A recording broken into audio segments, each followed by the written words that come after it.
Sejumlah tenaga kerja wanita yang hendak karantina di Wisma Atlet Pademangan menjadi korban pungutan liar. Kejadian tersebut seolah menambah catatan buruk yang pernah terjadi di Wisma Atlet Pademangan.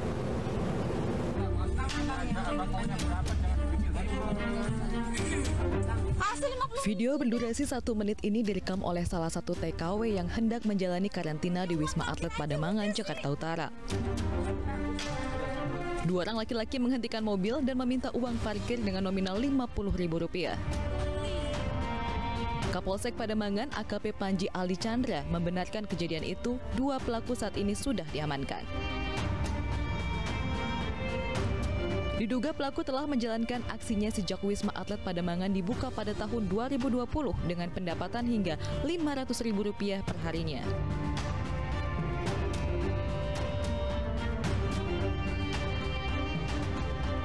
Kedua pelaku dijerat pasal 368 KUHP dengan ancaman hukuman di atas 5 tahun penjara. Beberapa waktu lalu publik juga dihebohkan dengan kasus Rahel V-nya yang kabur saat karantina di Wisma Atlet. Dua oknum anggota TNI yang terlibat dalam kasus kaburnya Rahel V-nya kemudian dinonaktifkan dari Satgas. Meski pelaku kini telah ditangkap, namun kasus pungli dan kaburnya Rahel V-nya dari Wisma Atlet seolah menjadi catatan buruk yang terjadi di Wisma Atlet selama penanganan pandemi.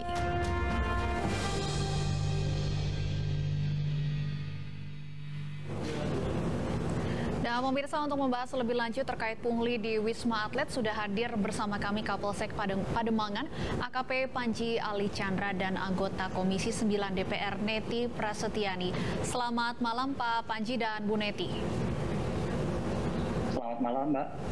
Baik, saya ke Pak Panji terlebih dahulu. Pak Panji, benarkah bahwa kedua pelaku ini sudah menjalankan aksi pungli sejak Wisma Atlet Pademangan pertama kali dibuka tahun 2020 lalu? Baik, Mbak. Betul, jadi sesuai dengan hasil pemeriksaan, kedua pelaku sudah menjalankan aksinya semenjak sekitar tahun 2020, tahun yang lalu, Mbak. Apa yang membuat aksi pungli ini baru terungkap sekarang, Pak? Apakah selama ini memang tidak ada laporan dari para korban?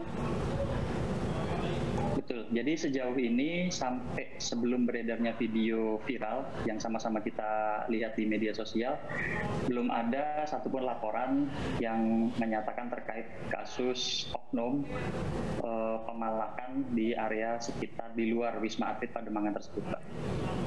Baik, untuk kedua pelaku yang diamankan, ini apakah mereka adalah juru parkir resmi dari Wisma Atlet Pademangan atau seperti apa, Pak?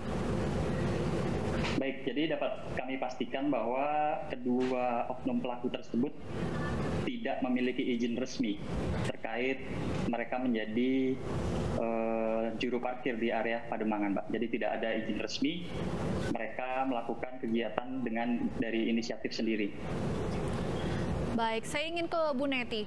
Bu Neti, kita tahu bahwa sebelum adanya pungli ini juga sempat viral selebgram yang kabur dari Wisma Atlet Pademangan. Ini menjadi catatan buruk bagi Wisma Atlet Pademangan. Apa yang kemudian perlu dievaluasi? Apakah ini memang bukti bahwa pengawasan di Wisma Atlet Pademangan masih lemah? Iya, saya pikir pertama saya menyatakan keprihatinan ya jika hal seperti ini terjadi dan berulang di tempat-tempat sarana karantina sebagai salah satu tahapan yang diberlakukan dalam penanganan pandemi COVID-19.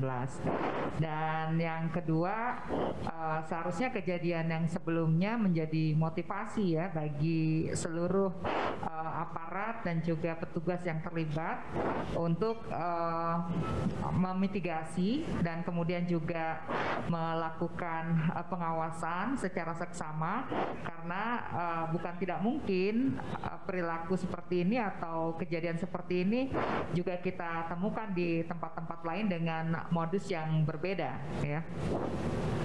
Baik, Bu Neti, setelah kejadian viral selebgram yang kabur dari Wisma Atlet Pademangan, apakah Komisi 9 sendiri pernah memanggil Satgas atau pihak-pihak yang bertanggung jawab atas pengelolaan di Wisma Atlet?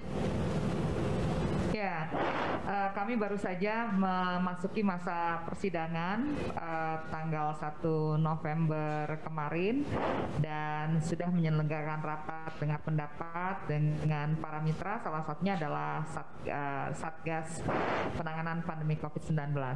Nah, dalam rapat tersebut, meskipun tidak secara khusus menanyakan kasus yang melibatkan selebgram tersebut, namun kebanyakan anggota mempertanyakan bagaimana kualitas pengawasan yang dilakukan oleh Satgas COVID-19 ya, mengingat pelanggaran-pelanggaran dalam penanganan pandemi ini bukan hanya ada di Wisma Atlet, tapi juga di tempat-tempat keramaian, di pintu-pintu penerbangan yang semuanya melibatkan petugas dari Satgas Penanganan Pandemi COVID-19, dan tentu saja ini menjadi catatan kritis ya bagi Satgas, Mbak.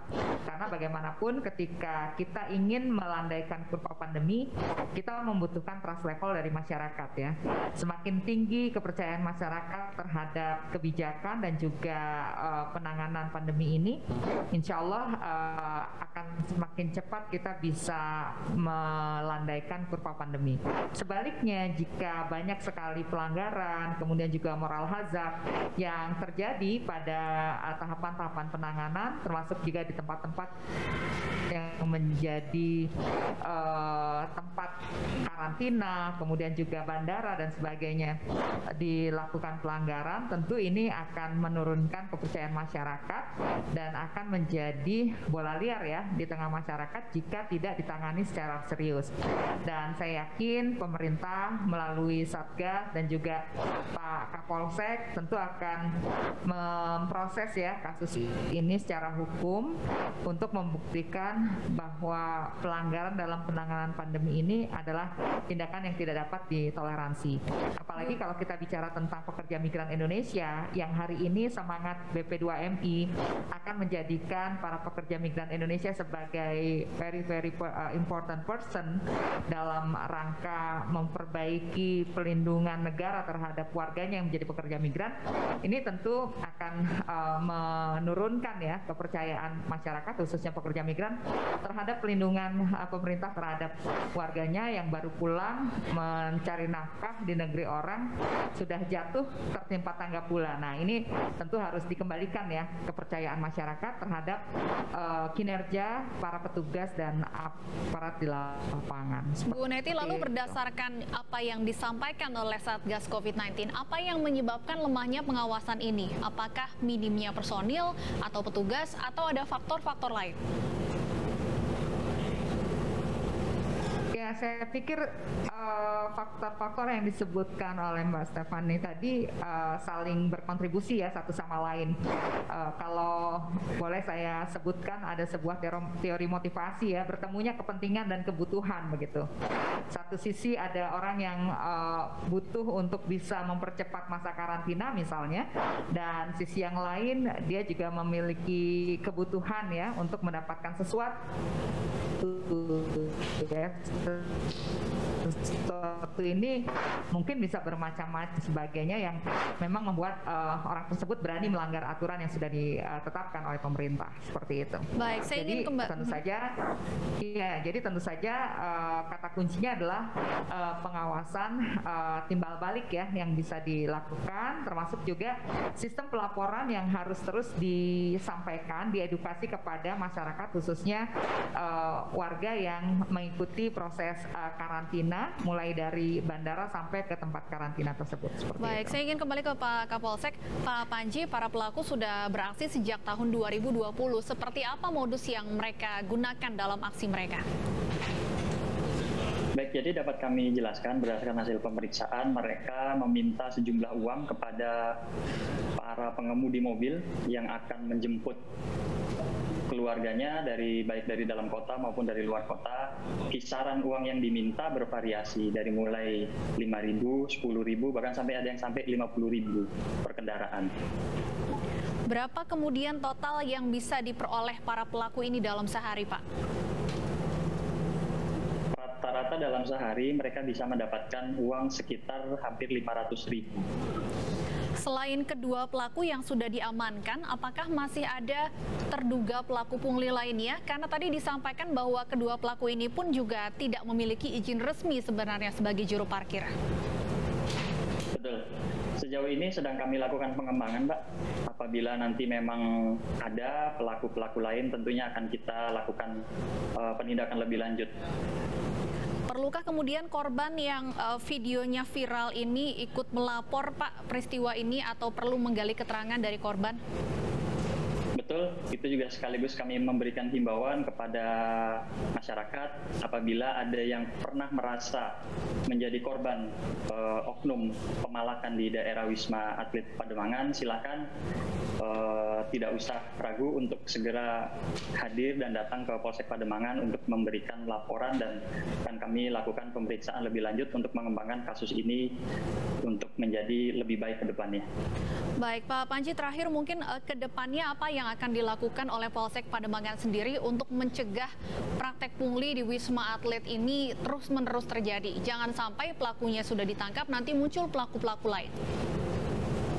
Baik, kami sudah melakukan koordinasi dengan lintas instansi, baik dari TNI, Polri, maupun dari pihak kecamatan, dalam hal ini Muspika, Kecamatan Pademangan, untuk lebih intens melakukan giat-giat patroli di daerah sekitar Pademangan, sehingga kegiatan seperti ini mudah-mudahan tidak akan pernah terjadi lagi di daerah Pademangan. Baik, terima kasih AKP Panji Ali Chandra, Kapolsek Pademangan, dan Ibu Neti Prasetyani, anggota DPR Komisi 9, sudah bergabung bersama kami di iNewsroom. Selamat malam. Pemirsa, karena cemburu, seorang suami tega membunuh istri mudanya secara sadis. Kami akan hadirkan informasinya usai jeda.